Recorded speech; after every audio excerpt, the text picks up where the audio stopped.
बिहार के बेरोजगारों के लिए एक अति आवश्यक सूचना है। सभी ग्राम पंचायतों में ग्राम कचहरी की स्थापना हो चुकी है और हर ग्राम कचहरी में सरपंच के काम काज में सहायता करने के लिए एक सचिव की नियुक्ति हो रही है। तो जहाँ जहाँ पद खाली है, लगभग अधिकांश पंचायतों में खाली है और सभी जगह सचिव की नियुक्ति हो रही है। साथ ही न्याय मित्र की भी नियुक्ति हो रही है। तो आप लोग भी यदि चाहते हैं कि हम लोग उसमें आवेदन करें तो आप लोग आवेदन कर सकते हैं। इसमें मासिक वेतन जो है 12,000 रुपया ग्राम कचहरी के सचिव को मिलेगा। पहले 6,000 था, लेकिन तुरंत सरकार ने मानदेय में वृद्धि की है, इसलिए अब 12,000 रुपये प्रति माह उनको मिलेगा। आवेदन की अंतिम तिथि 29 जनवरी को है। हो सकता है इसमें कुछ बढ़ोतरी भी हो जाए, लेकिन अभी तक जो जानकारी है 29 जनवरी अंतिम तिथि है। आवेदन शुरू है। योग्यता कम से कम इंटरमीडिएट है। योग्यता, आवश्यक योग्यता क्या है? तो देखिए, भारत का नागरिक होना जरूरी है। हर भारतीय नागरिक इसमें आवेदन कर सकता है जो कम से कम इंटरमीडिएट पास कर गया हो, उत्तीर्ण हो, और साथ साथ अच्छे चरित्र का व्यक्ति हो। मतलब थाना में उसके खिलाफ किसी प्रकार की कोई शिकायत नहीं हो, गंभीर शिकायत।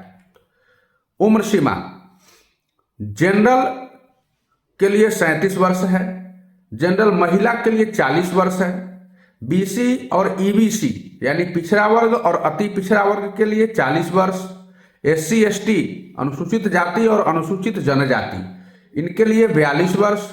पूर्व में अगर वे नियोजित थे ग्राम कचहरी सचिव के रूप में और अभी किसी कारणवश छोड़ दिए हैं तो उनके लिए आयु सीमा 55 वर्ष है। इनको थोड़ा विशेष छूट मिल रही है। दिव्यांगों को अधिकतम आयु सीमा में सरकार के द्वारा जो निर्धारित छूट मिलती है वो दी जाएगी। शायद 10 वर्ष का है, वो दी जाएगी।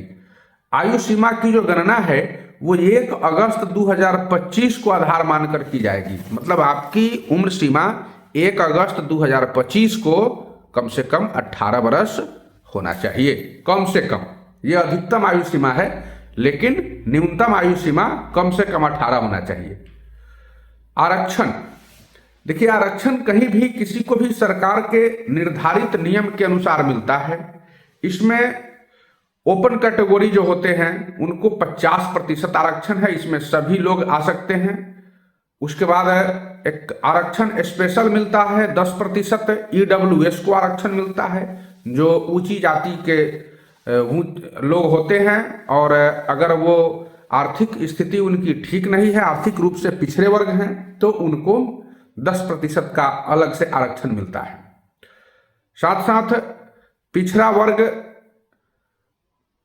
को 12.5%, अति पिछड़ा वर्ग को 20%, अनुसूचित जाति को 16% और अनुसूचित जनजाति को 1% आरक्षण मिलता है अपने यहाँ। अगर दिव्यांग है तो उसको 4% क्षैतिज आरक्षण मिलेगा।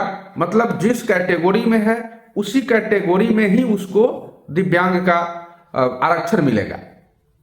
स्वतंत्रता सेनानी के अगर पोता पोती नाती नतनी हैं तो उनको 2% का आरक्षण अलग से मिलेगा। शेष जो है, हर कोटि में महिलाओं को 50% का आरक्षण मिलेगा, आधी आबादी को मिलेगा। अगर उस कोटि में महिला नहीं आवेदन करती है तो फिर उसी कोटि के पुरुष आवेदकों को मौका दिया जाएगा, उन्हीं से वह पद को भरा जाएगा। शैक्षणिक योग्यता, ग्राम कचहरी के सचिव के लिए न्यूनतम शैक्षणिक योग्यता 10+2 अर्थात इंटरमीडिएट है। किसी भी संकाय से, यानी आर्ट्स हो, साइंस हो, कॉमर्स हो, उससे उत्तीर्ण होना चाहिए, सिर्फ किसी भी श्रेणी से।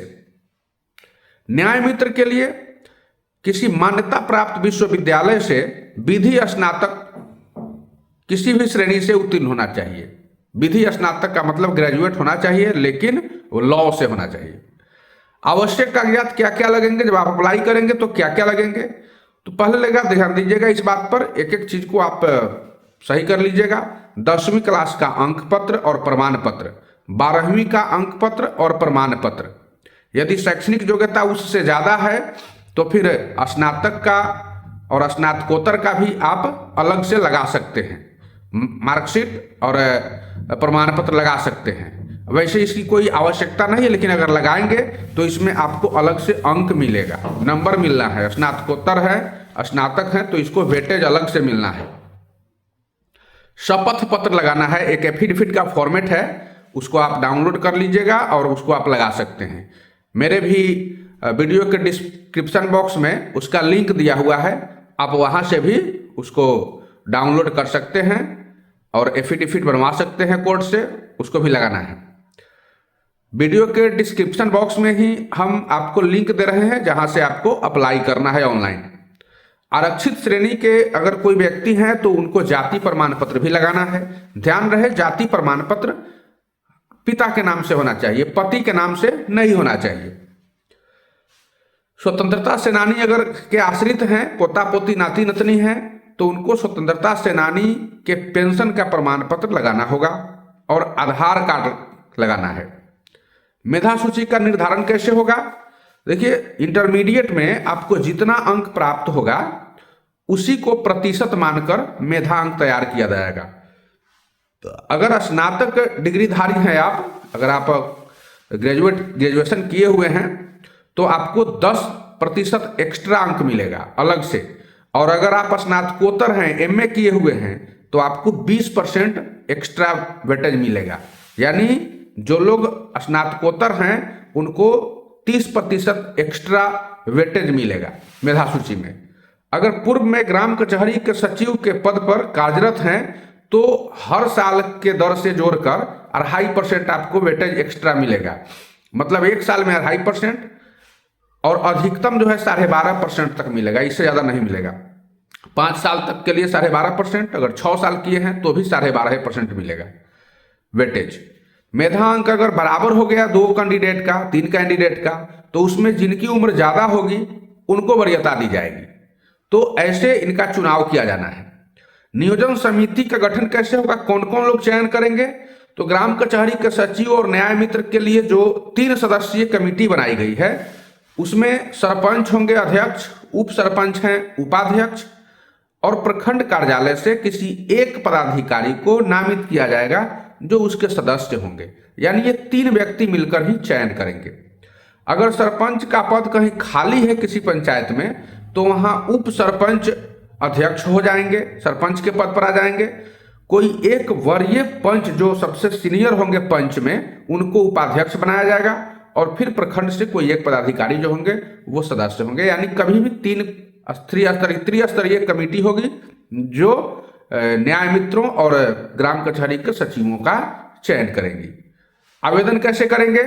देखिए, एक आपके पास फोटो होना चाहिए, 50 KB का फोटो होना चाहिए और 200 × 230 पिक्सल का होना चाहिए, साइज उसका ही होना चाहिए। उसके बाद आपका सिग्नेचर होना चाहिए सादा पन्ना पर, जो 140 × 60 पिक्सल का होगा और 20 KB साइज में ही होगा, इससे ज्यादा नहीं करना है। आवेदन का लिंक हम वीडियो के डिस्क्रिप्शन बॉक्स में दे रहे हैं, आप उस पर क्लिक करके सीधे सरकार के वेबसाइट पर चले जाइएगा और वहां से आप आवेदन को भर दीजिएगा। फॉर्म भरते हुए आपको आगे बढ़ना है, वहां पर जहां लिखा होगा न्यू रजिस्ट्रेशन, उस पर क्लिक कीजिएगा और फॉर्म भरिएगा। फॉर्म भरने के बाद जो डॉक्यूमेंट है वो आप अपलोड कर दीजिएगा, और अपना काम जब पूरा हो जाएगा आवेदन, तो आप एक प्रति उसका रिसीविंग जो आएगा उसको प्रिंट करके रख लीजिएगा सुरक्षित, वह आगे काम देगा। तो सरकार ने जो प्रक्रिया शुरू किया है हम उसके लिए आप लोगों को जानकारी दे चुके हैं। अगर कोई दिक्कत होगी तो फिर आप लोग कमेंट बॉक्स में जरूर लिखिएगा। धन्यवाद।